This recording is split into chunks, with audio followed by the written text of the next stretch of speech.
Morning, everybody. Good morning, Rabbi. We are in Chodesh Adar, the month of Adar, and we are soon approaching the second month of Adar. And there's an interesting vort I heard. It says that the Satan, the Satan, you take his name, it's 359. 359. Ha-Satan. So you have 359 plus 5. 364. How many days a year do you have? 365. So it's explained that he's missing one day of the year. He doesn't have power one day of the year. What day of the year does he not have power? He doesn't have power in Yom Kippur. What happens on a leap year?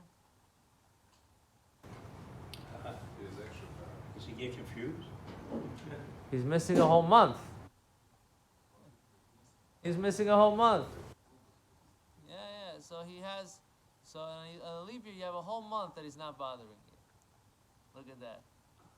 But sometimes people are still doing what they're doing. So that you're doing for your own accord. No one's pushing you to do it. No one's making you problems. But anyway, so it's just for that alone is another reason why you should be happy. A person should be happy. Anyway, so it says. I mean, it's a month that Purim we say l'chaim. You can say l'chaim for many good things. So just an interesting vort on l'chaim. When it says when a person says l'chaim, there are two different nuschos, two different ways people wish each other l'chaim. There is l'chaim toivim or l'shalim. L'chaim, to life. Toivim is good. L'shalim is to peace. Why do we say l'chaim toivim or l'shalim? What's the reason that this came up? So the reason is because when we drink wine, we remind ourselves of the first time in the Torah that it mentions wine. Where's the first time in the Torah that mentions wine? Somebody drank wine? $10? Noach drank wine after the Mabul. He couldn't handle it. It was too much for him, so he went to go intoxicate himself. So it says he planted, and that day he had the ready grapes came out, and he made wine, and that's another question. But anyway, the point is there wasn't such a good outcome. So we say l'chaim toivim u'l'shalom. It should be good and for peace. It should come. You're gonna drink wine. Make sure there's a good outcome. That's the first thing. The Maggid of Mizrich would answer l'chaim v'livracha. He didn't say l'chaim tovim l'shalom. He said l'chaim and for bracha and for blessing. So one time there was a gathering of his students, all the great big heavy hitters. The Rabbi Yitzchak Berditchev, the Zoshana Pali and his brother, all the great Hasidic masses that we hear from the earlier years. The Alter Rebbe of Shner Zalman, the first Rebbe Chabad, was also there. He was also one of his students. And when the Maggid said l'chaim v'lavracha, the Alter Rebbe felt that we have to start saying it that way. So he answered l'chaim v'lavracha. So he kind of wanted to make a trend out of it. So once the Alter Rebbe kind of brought it up and made an emphasis out of it, they started to speak about it. Why is the Maggid saying l'chaim v'lavracha? The common way of saying is l'chaim tovim or l'shalom. What's this bracha business here?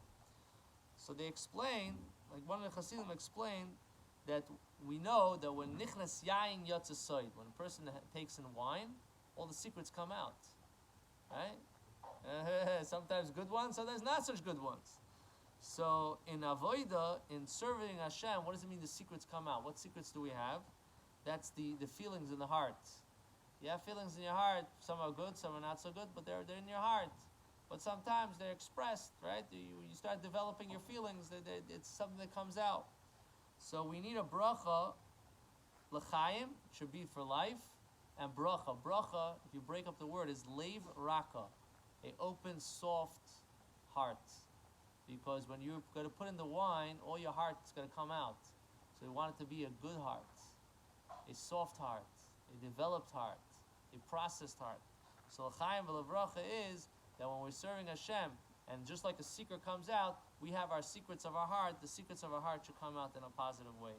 So when the Tzemach Tzedek heard this later, he said, the person that said this had to work on himself at least 30 years to refine himself to come to such a deher, such a recognition. And I just want to conclude with something. There was somebody that he was very, very careful in certain things that he did, what he ate and what he did and that. And they asked him, why are you so careful? What are you making such a big deal out of it? He says, it's not that the other things are not, but if I want to maintain my level of sensitivity to God in heaven and to be able to see things, I have to work on myself. Because if I'm not going to work on myself, I'm not going to feel it. So this means when a person works on ourselves, we become more sensitive to spiritual things. It's a very interesting thing. So maybe we'll be able to develop it, and we should be able to say l'chaim. Have a wonderful day.